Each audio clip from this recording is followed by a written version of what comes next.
Hello and welcome again my friends and dear student, myself Mahendra Devanda. आज के इस video में हम बात करने वाले हैं सेरीकल्चर के बारे में। सेरीकल्चर, जिसको हिंदी में रेशम कीट पालन कहते हैं, जिसके अंतर्गत हम रेशम के कीड़े को पालते हैं रेशम प्राप्त करने के लिए। सेरीकल्चर जो कि इकोनॉमिक जूलॉजी का एक टॉपिक है, यानी आर्थिक जो प्राणी विज्ञान है उसके अंतर्गत एक टॉपिक के रूप में इसको पढ़ा जाता है, जिसके अंतर्गत हम रेशम के कीड़े को पालकर उससे हम रेशम प्राप्त करते हैं। यानी यह एक कीट है जिससे हम रेशम प्राप्त करेंगे। जैसे कि यहाँ डायग्राम में एक आपको बटरफ्लाई लाइक एक जीव दिखाई दे रहा है। ये मॉथ्स है, यानी एक कीट है, ये इंसेक्ट है, जिससे हमें इस तरह का इस स्ट्रक्चर को हम कोकून कहते हैं। इससे हम रेशम प्राप्त करते हैं। और ये जो कीट है उसका लार्वा, ये है लार्वा।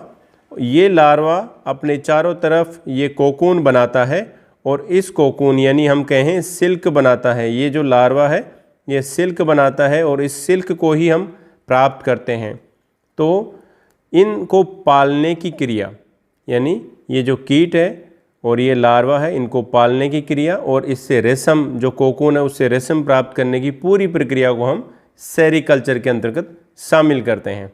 आज के इस वीडियो में जो हम कवर करने वाले हैं वो हम देखेंगे कि इसमें सेरीकल्चर क्या होता है, what is the sericulture, life cycle. हम ब्रीफली एक शॉर्ट आइडिया लेंगे कि सेरीकल्चर में जो जीव होते हैं, जो कीट है, उसकी लाइफ साइकिल क्या होती है, उनका जीवन चक्र कैसा होता है। हिस्ट्री, यानी सेरीकल्चर का किस प्रकार से आविष्कार हुआ है। क्लासिफिकेशन ऑफ सिल्कवर्म, सिल्कवर्म जो कि एक कीट है, एक कीड़ा है, वो वर्म नहीं है। इसका वर्गीकरण, इसके बारे में भी समझेंगे। स्कोप ऑफ सेरीकल्चर, जो रेशम कीट पालन जो उद्योग के रूप में हम इसको जानते हैं, इसका स्कोप क्या है, यानी इसका आगे संभावनाएं क्या क्या है, इसमें हमें क्या क्या रोजगार उपलब्ध होता है, उसके बारे में भी हम समझेंगे। साथ ही साथ हम लास्ट में ये भी समझेंगे कि distribution of mulberry and non mulberry silkworm, यानी जो मलबेरी और नॉन मलबेरी जो सिल्कवर्म है उनका डिस्ट्रीब्यूशन भारत में किस प्रकार से है, उसके बारे में समझेंगे। यहाँ पर हमें मलबेरी और नॉन मलबेरी सिल्कवर्म क्या होता है, इनके बारे में अभी हम समझ लेते हैं कि ये क्या होते हैं। सबसे पहले हम इंट्रोडक्शन के रूप में हम सेरीकल्चर होता क्या है। सेरीकल्चर को हम सिंपली कई बार सिल्क फार्मिंग भी कह देते हैं, यानी रेशम की फार्मिंग करना भी कह देते हैं। सेरीकल्चर जो कि दो शब्द से मिलकर बना हुआ है, सेरी एंड कल्चर, यानी सिल्क का कल्चर करना। आपने सुना होगा कि रेशम के कपड़े बहुत ही स्मूथ होते हैं, बहुत ही पहनने में भी बहुत सोबर लगते हैं। तो कपड़े बनाने में सिल्क का प्रयोग होता है। जैसे आपने सुना होगा कि सिल्क की साड़ियाँ बहुत ही फेमस होती हैं। तो जो ये सिल्क है, जो जिससे हम कई प्रकार के वस्त्र बनाते हैं, ये सिल्क एक कीट से, एक इंसेक्ट से प्राप्त किया जाता है। किस प्रकार से प्राप्त किया जाएगा वो तो हम प्रक्रिया को इन वीडियो की एक सीरीज़ के माध्यम से हम थोड़ा समझने का भी प्रयास करेंगे, लेकिन हमें जितनी जानकारी होनी चाहिए उसके बारे में पहले इस वीडियो में जाननी चाहिए, ताकि हम इसके सेरीकल्चर्स की बेसिक चीज़ें के बारे में समझ सकें। The word sericulture is derive from the Greek word. जो सेरीकल्चर जो शब्द है वो ग्रीक भाषा के शब्द से, जो कि है सेरिकोज। सेरिकोज एक ग्रीक भाषा का शब्द है, उससे लिया गया है, जिसमें सेरी का मतलब होता है सिल्क एंड कोस का मतलब होता है कल्चर, यानी सिल्क को कल्चर करना सेरीकल्चर कहलाता है। सिंपली हम ये कह देते हैं। इसकी एक्चुअली डेफिनेशन के रूप में आप समझें तो सिल्कवर्म, सेरीकल्चर क्या होता है, rearing of silkworm to obtain raw silk for economic purpose, यानी रेशम के कीड़े को रियरिंग करना, उसको पालना या पालन पोषण करना, टू ऑब्टेन रॉ सिल्क, एक रॉ, एक कच्चा रेशम प्राप्त करने के लिए एक रेशम के कीड़े को पालना, वो भी क्यों, इकोनॉमिक पर्पस के लिए, यानी हमें कुछ आमदनी हो सके उसके लिए रेशम के कीड़े को पालना सेरीकल्चर कहलाता है। अब हम समझते हैं सेरीकल्चर के इतिहास के बारे में, हिस्ट्री के बारे में। चाइनीज़ एम्प्रेस ली जू आल्सो नोन एज जाई लिंग जी, यानी चाइनीज़ की जो महारानी ली जू थे, जिनको ज़ाई लिंग सी के नाम से भी जाना जाता है, डिस्कवर्ड सिल्क, जिन्होंने सिल्क को डिस्कवर किया था, और ये बात थी 2696 BC से, बाई एक्सीडेंटल, और ये घटना जो इनकी डिस्कवरी थी वो एक्सीडेंटल हुई थी। When A silk worm cocoon drop into her cup of T, जब वो चाय पी रहे थे तब उनके चाय के कप में सिल्क वर्म का कोकून गिर गया, और उसी से सेरीकल्चर यानी सिल्क की खोज हुई थी। ये एक कहानी के रूप में बताई जाती है कि चाइनीज़ की जो महारानी शहतूत के जो पेड़ था उसके नीचे बैठकर चाय पी रहे थे। चाय पीने के दौरान अचानक चाय के कप में कुछ गिरा और उन्होंने देखा तो एक गोल स्ट्रक्चर थी, जिसमें उन्होंने उठाने का जब प्रयास किया तो उसमें से धागे अलग हो गए, और उनको अपनी अंगुलियों में उन्होंने लपेटना जब शुरू किया तो उनको लगा कि ये वास्तव में कुछ इससे कपड़े बनाए जा सकते हैं। और जब उन्होंने कोकून को तोड़कर बाहर निकाला तो उसमें कुछ जो प्यूपल स्टेज थी वो देखा। तो जो कोकून था उसमें से जो उन्होंने धागा अलग कर रहे थे तो उनको लगा कि इससे कपड़े बनाए जा सकते हैं, और उन्होंने इस तकनीक के लिए उन्होंने इस जो धागे थे उनको बनाने का कोशिश शुरू की और इसको एक व्यवसाय के स्तर पर पहुंचाया।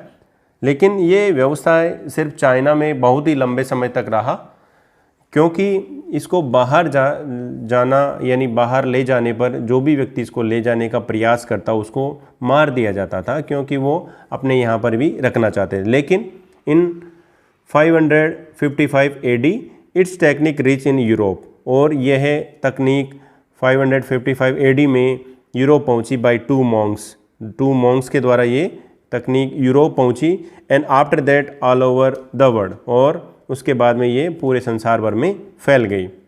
Sericulture had spread to India from Korea. ऐसा बताया जाता है कि जो सेरीकल्चर है वो इंडिया में जो आया वो कोरिया से आया था, यानी कोरिया से होकर इंडिया में आया है। Silk was introduced into Karnataka by Tipu Sultan. Tipu Sultan के द्वारा कर्नाटक राज्य में सिल्क को बढ़ावा दिया गया, तभी तो कर्नाटक जो स्टेट है भारत में वो है सबसे ज़्यादा सिल्क का प्रोडक्शन करता है, सबसे ज़्यादा सेरीकल्चर में उसका सबसे ज़्यादा कंट्रीब्यूशन होता है। Karnataka state produce highest silk through out the India. पूरे भारत में सबसे ज़्यादा कर्नाटका में सिल्क का उत्पादन होता है। संसार भर में देखें तो संसार भर में चाइना सबसे ज़्यादा उत्पादन करता है, लेकिन भारत में कर्नाटका सबसे ज़्यादा उत्पादन करता है। भारत की पोजीशन इसमें हर साल या समय समय अंतराल पर पोजीशन बदलती रहती है। इन इंडिया लेफ्रॉय, इंडिया में Lefroy started experiment on silkworm and sericultures. Lefroy वैज्ञानिक थे जिन्होंने ICAR जो दिल्ली में है, एग्रीकल्चर इंस्टीट्यूट है, उसने सिल्क वर्म पर एक्सपेरिमेंट और सेरीकल्चर को बढ़ावा देने के लिए कई प्रकार के प्रयोग किए। Now it made economic benefit to cottage industries. यह कॉटेज इंडस्ट्रीज़ में जैसे कि इंडिया में, चाइना में, Japan, Korea, Pakistan, Bangladesh, Italy और फ्रांस, ये कुछ कंट्री हैं जिनमें जो सेरीकल्चर है ये काफ़ी मात्रा में उसका सेरीकल्चर को बढ़ावा दिया जाता है, यानी सिल्क का सबसे ज़्यादा प्रोडक्शन इन देशों में किया जाता है। नेक्स्ट हम समझते हैं classification of silk worm. Silk worm का क्लासिफिकेशन, यानी जिस कीड़े की हम बात कर रहे हैं, यानी जिससे हम रेशम प्राप्त करना चाह रहे हैं, उसका क्लासिफिकेशन क्या होगा, उसके वर्गीकरण के बारे में समझते हैं। Silk worm is a not worm. ये हम जान चुके हैं कि सिल्क वर्म वास्तव में एक वर्म नहीं है। इसको वर्म तो इसलिए नाम दे दिया गया क्योंकि वो वर्म के समान दिखाई देता है, इसलिए इसको वर्म नाम दिया। वास्तव में ये एक इंसेक्ट है। It look like a worm, so called worm. Silk worm is an insect and belong to class order lepidoptera and class insecta. Silk worm एक इंसेक्ट है जो कि एक ऑर्डर का मतलब क्या हुआ, ऑर्डर जैसे हम क्लासिफिकेशन में पढ़ते हैं, phylum, class, order, family, genus और स्पीसीज, ऐसे ही यहाँ पर ऑर्डर लेपिडोप्टेरा है, जिसके अंतर्गत हम जान गए हैं कि मॉथ्स और बटरफ्लाई शामिल है। बटरफ्लाई डायurnal होती है, यानी दिन में एक्टिव रहती है, जबकि दूसरे जो प्रकार है उसको मॉथ्स की कैटेगरी कहते हैं और वो रात्रिचर होते हैं, नॉक्टर्नल होते हैं। सिल्कवर्म का हम क्लासिफिकेशन देखें तो phylum arthropoda, class insecta, order lepidoptera जिसमें मॉथ्स एंड बटरफ्लाई शामिल हैं, फैमिली बोम्बिसिडी एंड सैटर्निडी। हालांकि लेपिडोप्टेरा में बहुत सारी फैमिली है, लेकिन जो हमारे काम की है यानी जिससे व्यावसायिक स्तर पर सिल्क का प्रोडक्शन किया जाता है, उनमें दो फैमिली है। एक है फैमिली बोम्बिसिडी और दूसरी जो फैमिली है वो है सैटर्निडी। ये दोनों फैमिली आप ध्यान में रखेंगे। अब जो फैमिली बोम्बिसिडी है उसमें भी पर्टिकुलर जो अगर हम और आगे की बात करें तो बॉम्बेक्स मोराई एक स्पीसीज है, उसको सिल्कवर्म यानी सिल्क के प्रोडक्शन में काम में लिया जाता है, जिसमें बॉम्बेक्स आप जान गए कि एक जीनस है, यानी फैमिली के बाद में नेक्स्ट जो स्टेप आता है वो जीनस आता है और स्पीसीज, जिसमें बॉम्बेक्स जीनस है एंड स्पीसीज है मोराई। ऐसे ही ये बात हुई बॉम्बिसिडी की। फैमिली सेकंड में सैटर्निडी है। सैटर्निडी में कई प्रकार की स्पीसीज है, कई प्रकार की जातियां हैं जिनसे हम सिल्क का प्रोडक्शन करते हैं। सिल्क सेरिकल्चर में उनको काम में लिया जाता है, जैसे कि एंथेरिया पेफिया, एंथेरेरिया आसामेंसिस, अटेकस रिसिनी, एंथेरिया पेरनी, अटाकस अल्टस। ये 1 2 3 4 5 ये सबसे ज़्यादा कॉमन जो स्पीसीज़ है सैटर्निडी फैमिली की वो है। इसके अलावा भी और भी स्पीसीज़ हैं जिनको हम काम में लेते हैं। तो यहाँ पर दो प्रकार के डिफरेंट टाइप की फैमिली हो गई, जिसके अंतर्गत कुछ अलग अलग स्पीसीज़ यहाँ पर है।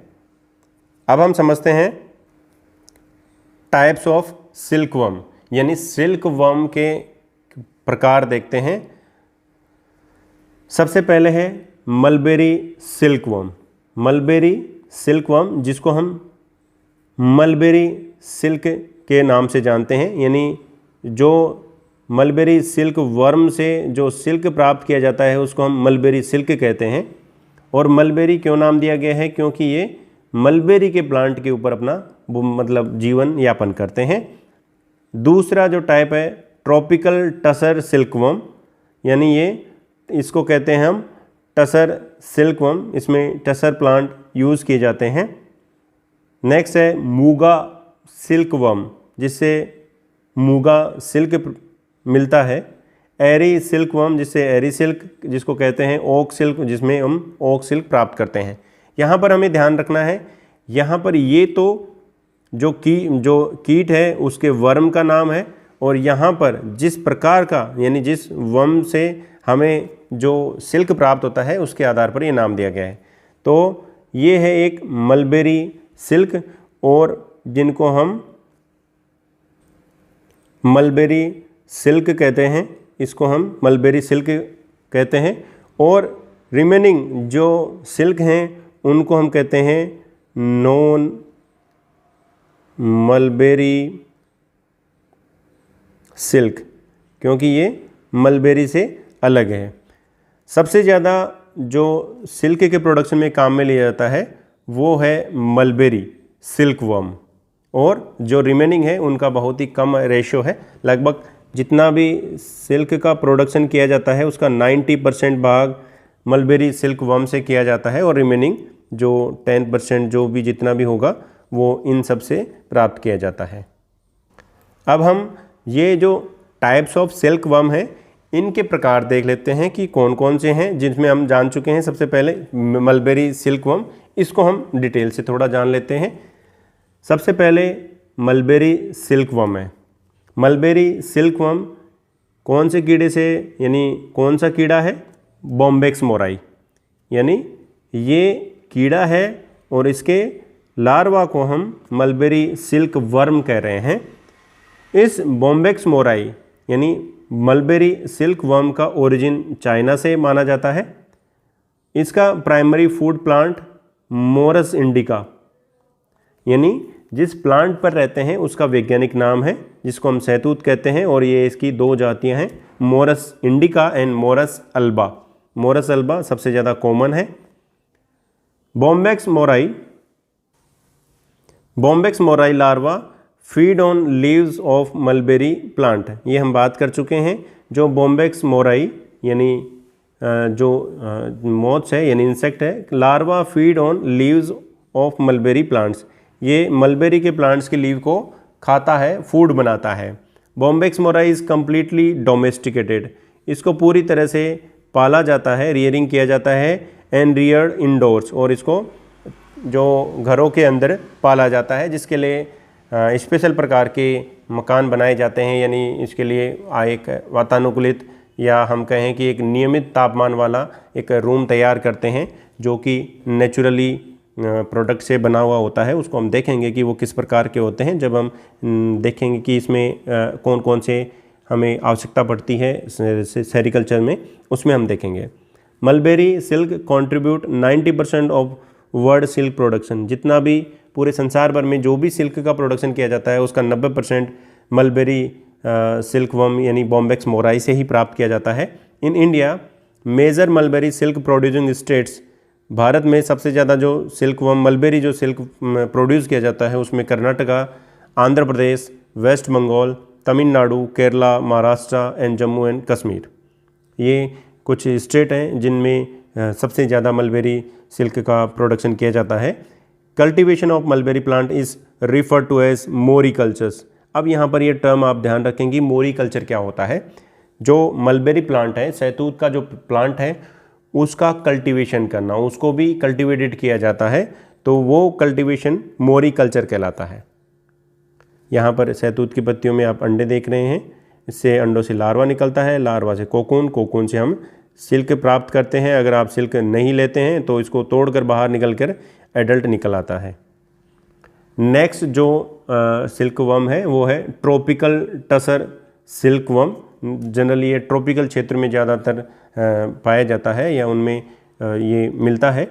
साइंटिफिक नेम है इसका, इसकी दो जातियां हैं, एंथेरिया माइलिटा एंड एंथेरिया पेफिया। ये दो अलग अलग जातियां हैं जिसे ट्रॉपिकल टसर या हम सिंपली टसर सिल्क वर्म कह देते हैं।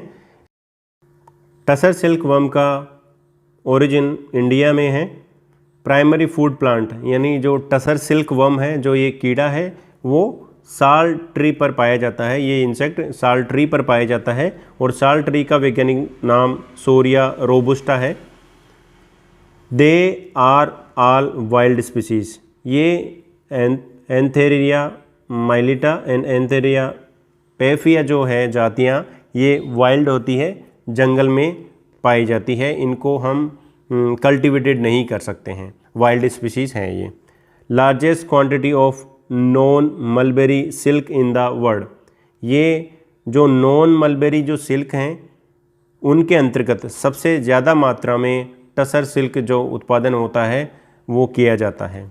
In India tussar silk is mainly produce in the state of. Bharat में जो टसर सिल्क है वो अधिकांश झारखंड में, छत्तीसगढ़ में और उड़ीसा में इनका उत्पादन किया जाता है। बिसाइड इसके अलावा महाराष्ट्र में, वेस्ट बंगाल में और आंध्र प्रदेश में भी उसका कुछ मात्रा में हमें टसर सिल्क प्राप्त होता है। ये टसर सिल्क का कैटरपिलर लार्वा है। कैटरपिलर लार्वा, बटरफ्लाई के लार्वा को कैटरपिलर लार्वा कहते हैं और मोथ्स के लार्वा को भी हम कैटरपिलर लार्वा कहते हैं। इस कैटरपिलर लार्वा से ये कोकून बनता है और उस कोकून के अंतर्गत प्यूपल स्टेज यानी प्यूपा होता है, और इसको अगर हम काम में नहीं लेते तो इसे तोड़कर एडल्ट बाहर आ जाता है। नेक्स्ट जो है सिल्क वर्म वो है मूंगा सिल्क वर्म। मूंगा का मतलब होता है brown colour of cocoon. Cocoon का जो कलर होता है वो ब्राउन होने के कारण इसको मूंगा नाम दिया गया है। साइंटिफिक नेम है एंथेरेरिया आसामेंसिस। आसामेंसिस आप नाम से ही समझ पा रहे होंगे, आसाम में ये डोमिनेंटली रूप से पाया जाता है। इसका ओरिजिन इंडिया में है। प्राइमरी फूड प्लांट जिसमें सौलू है एंड सोम है, ये दो प्लांट्स हैं। ये इसके प्राइमरी फूड प्लांट है, यानी इनकी पत्तियों को ये जो सिल्क वर्म है ये इनके ऊपर ही पाया जाता है। इनका वैज्ञानिक नाम है लिट्सिया पोलियंथा एंड मिचेलिस बोम्बिसिना, ये इसके वैज्ञानिक नाम है। ये सेमी डोमेस्टिकेटेड इंसेक्ट है, यानी इसको पूरी तरह से हम कल्टिवेटेड नहीं कर सकते हैं, कुछ ये सेमी डोमेस्टिकेटेड की कैटेगरी में है। गोल्डन येलो कलर सिल्क, इसका जो सिल्क का जो कलर होता है वो गोल्डन येलो कलर होता है। कई बार पूछते हैं इसलिए इसका नाम दिया गया है, क्योंकि ये सिर्फ स्पेशल भारत में ही ओरिजिन हो रहा है। Muga silk is pride of Assam state, Assam state का ये प्राइड है, गर्व है कि इसमें उन्हें नाज है कि यहाँ पर ये मूगा सिल्क पाया जाता है। Distribution in north east India mainly Assam, ये आसाम में जो कि नॉर्थ ईस्ट स्टेट में शामिल है, Arunachal Pradesh, Meghalaya and some part of the Bihar, West Bengal and Orissa, ये यहाँ पर ये पाए जाते हैं, जिसमें मोस्टली ये आसाम में आपको ध्यान में रखना है। India is the only country that produce muga silk, Bharat ही एकमात्र ऐसा देश है जिसमें मूगा सिल्क का प्रोडक्शन किया जाता है, यानी भारत के अलावा मूगा सिल्क कहीं नहीं और उगाया जाता है, यानी इसको बनाया नहीं जा सकता है, यानी क्योंकि जो एंथेरिया आसामेंसिस है इसको आप पालतू नहीं बना सकते क्योंकि ये सेमी डोमेस्टिकेटेड है, तो वहीं पर पाया जा रहा है। Muga contributes only 2% of the country of the total raw silk production, Bharat में जितना 90% तो उसका हो गया मलबेरी सिल्क का, और 2% मूगा सिल्क का कंट्रीब्यूशन है, रिमेनिंग 8% जो बचे हुए हैं उनका कंट्रीब्यूशन होता है। इसका ये कैटरपिलर लार्वा है, इसकी एडल्ट स्टेज है मूगा सिल्क वर्म की। नेक्स्ट है एरी सिल्क वर्म। एरी का मतलब क्या है? कैस्टर ऑयल प्लांट, अरंडी का जो प्लांट है उसके ऊपर ये पाया जाता है। कई बार इसको नाम दे देते हैं एरीकल्चर्स, क्योंकि हमें जो अरंडी है इसको भी हमें कल्टिवेटेड करना पड़ता है और इससे जो रेशम प्राप्त किया जाता है, यानी पूरी प्रक्रिया को हम एरीकल्चर नाम दे देते हैं। जैसे सेरीकल्चर है, ऐसे एरीकल्चर यानी अरंडी का पालन, और अरंडी पर जो कीट है इसका पालन करना एरीकल्चर कहलाता है। साइंटिफिक नेम यानी इसमें जो इंसेक्ट है वो है फिलोसामिया रिसिनी, इसका ओरिजिन इंडिया में है। Primary food plant Ricinus communis, ये रिसिनस कम्युनिस आपने देखा भी होगा। एरी इज़ ए मल्टी वोल्टाइन सिल्क, ये एक मल्टी वोल्टाइन सिल्क है। अब इसका मतलब क्या होता है? मल्टी वोल्टाइन का वोल्टाइन यानी उसकी कितनी जनरेशन, हम उसकी कितनी फसल ले सकते हैं उससे आशय है। मल्टी का मतलब बहुत सारे, यानी एक साल में उसकी कितनी फसल ले सकते हैं उसके आधार पर वोल्टाइन नाम दिया गया है। मल्टी वोल्टाइन क्योंकि एक साल में 2 से अधिक फसल ले सकते हैं इसलिए इसको मल्टी वोल्टाइन नाम दिया गया है। ऐसे ही कुछ ऐसी होती है जिनको बाई वोल्टाइन और यूनिवोल्टाइन के नाम दिया गया है। यहाँ पर जो एरी सिल्क वर्म है इसको हम साल में 3 बार से इसका प्रोडक्शन ले सकते हैं। Eri silkworm is feed mainly on castor leaves, और ये जो कैस्टर जो लीव है यानी अरंडी के जो पत्ते हैं उनको भोजन के रूप में जो ये वर्म है वो काम में लेता है। In India mainly in the north eastern states, Bharat में मुख्य रूप से नॉर्थ ईस्टर्न स्टेट्स में, आसाम में जैसे ये उगाया जाता है यानी इसको पाला जाता है। And also found in Bihar, इसके अलावा बिहार, वेस्ट बंगाल और उड़ीसा में भी इसको कल्टिवेटेड करके ये जो सिल्क वर्म है इसको पाला जाता है और इससे रेशम प्राप्त किया जाता है। ये कैस्टर आप देख रहे हैं, कैस्टर के ये जो फल हैं वो हैं और ये लीव्स हैं, और ये यहाँ पर आपको जो मोथ्स है वो दिखाई दे रहा है जो कि फिलोसोमिया रिसिनी है। नेक्स्ट एंड लास्ट जो अपना सिल्क वर्म है वो है ऑक सिल्क वर्म। इसमें कई प्रकार की स्पीसीज हैं, आपको जितनी याद रहें उतनी अच्छी है। एंथेरिया प्रोयली जिसका ओरिजिन इंडिया में है, एंथेरेरिया फ्रिथी जिसका ओरिजिन भी इंडिया में है, एंथेरेरिया कॉम्पेटा ये इसका ओरिजिन भी इंडिया में है, एंथेरेरिया पेयरनी इसका ओरिजिन चाइना में है, एंड एंथेरेरिया यामामाई ये इसका जापान में ओरिजिन है। इनका जो प्राइमरी फूड प्लांट है यानी जिसके प्लांट के ऊपर ये मुख्य रूप से पाए जाते हैं उनमें है क्यूरकस, इंकाना जिसको ब्लू जैक ओक है। एक्चुअली ये जितने भी प्लांट हैं वो ओक प्लांट हैं और ये इसकी अलग अलग स्पीसीज़ है, जैसे कि क्यूअरकस सेरेटा, क्यूअरकस हिमालयना, क्यूअरकस डेलबाटा, क्यूअरकस ये भी डेलबाटा एंड क्यूअरकस डेलबाटा, क्यूअरकस एक्यूटिसिमा। डिस्ट्रीब्यूशन यानी ओक सिल्कवर्म का distribution Himalaya belt of India, Bharat में जो हिमालय जो रीजन है उसमें मणिपुर, हिमाचल प्रदेश, उत्तर प्रदेश, आसाम, मेघालय एंड जम्मू एंड कश्मीर, यानी इन स्टेट के जो हिमालय जो रीजन है उनमें ये सामान्य रूप से ओक सिल्कवर्म पाया जाता है। China is the major producer of oak tasar in the world. जो ओक टसर है यानी ओक सिल्कवर्म है वो सबसे ज़्यादा चाइना में प्रोड्यूस किया जाता है। नेक्स्ट बात करते हैं हम स्कोप ऑफ सेरिकल्चर। सेरिकल्चर में क्या आगे स्कोप्स हैं, उसमें क्या क्या हम कोई संभावनाएं हैं, उसमें क्या क्या आपको लाभ मिलते हैं। तो इससे पहले हम कुछ बातें जान लेते हैं कि India is the only country that produce all 4 type of silk, जिसमें मुख्य रूप से मलबेरी, एरी, मूगा एंड टसर। टसर को हमने 2 प्रकार से डिवाइड किया है, एक सिंपल टसर, एक ओक टसर। आप इसको चाहें तो अलग करके भी पढ़ सकते हैं। तो ये जितने भी सिल्क हैं यानी सभी प्रकार के जो सिल्क वर्म हैं उनको भारत में पाला जाता है और उनसे सिल्क प्राप्त किया जाता है। Sericulture is an agro based industry. Sericulture agriculture based industries है। Sericulture play a poverty alleviations and earning foreign exchange. ये पुअर्टी को यानी गरीबी को समाप्त करने के लिए या गरीबी को कम करने का एक तरीका है, यानी इम्पोर्टेंस इसका होता है। एंड अर्निंग फॉरेजिन एक्सचेंज, और इसके अलावा क्योंकि इसको बाहर भी विदेशों में भी सिल्क को बेचा जाता है तो ये फॉरेजिन करेंसी भी अर्न करने का एक तरीका है। इसके अलावा इसके जो मेजर कंट्रीब्यूशन है उसको हम देख लेते हैं, यानी इसमें इसको major role in rural employment, यानी जो सेरिकल्चर के माध्यम से आप ग्रामीण क्षेत्र में रोजगार डेवलप कर सकते हैं। इम्पोर्टेंट एग्रो बेस्ड एंटरप्राइज, यह जो एग्रीकल्चर पर बेस एक अच्छा उद्योग बन सकता है। लो गेस्टेशन, इसमें कम समय लगता है। लो इन्वेस्टमेंट, और इसके अलावा इन्वेस्टमेंट यानी खर्चा भी कम लगता है। एंड हाई रिटर्न्स, और अच्छी रिटर्न्स आती है, यानी आपको पैसा अच्छा मिलता है इसमें। Could be started with low investment, क्योंकि इसमें बहुत ही कम अमाउंट में आप शुरू कर सकते हैं। इसके लिए आपको क्या चाहिए होता है, थोड़ी छोटी ज़मीन चाहिए होती है जिस पे आप कल्टीवेशन कर सकते हैं। एक छोटा सा रफली बनाया हुआ घर भी आप उसमें भी कल्टीवेशन कर सकते हैं।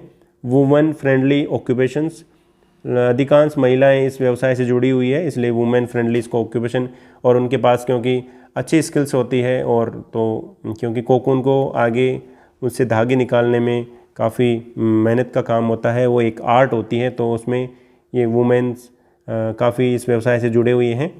Ideal programme for weaker sections of the society, जो एक समाज में जो वीक वर्ग है तो उसके लिए ये एक अच्छे प्रोग्राम्स है कि सेरिकल्चर्स को बढ़ावा देकर इको फ्रेंडली एक्टिविटी, इसमें जो भी किसी प्रकार का नेचर को नुकसान नहीं होता है, इको फ्रेंडली एक्टिविटीज़ होती है ये। Could be practise with minimum technical skills, इसके लिए आपको किसी खास तरह की टेक्निकल स्किल की आवश्यकता नहीं पड़ती है, नॉर्मल स्किल से ही आपका अच्छा काम हो जाता है।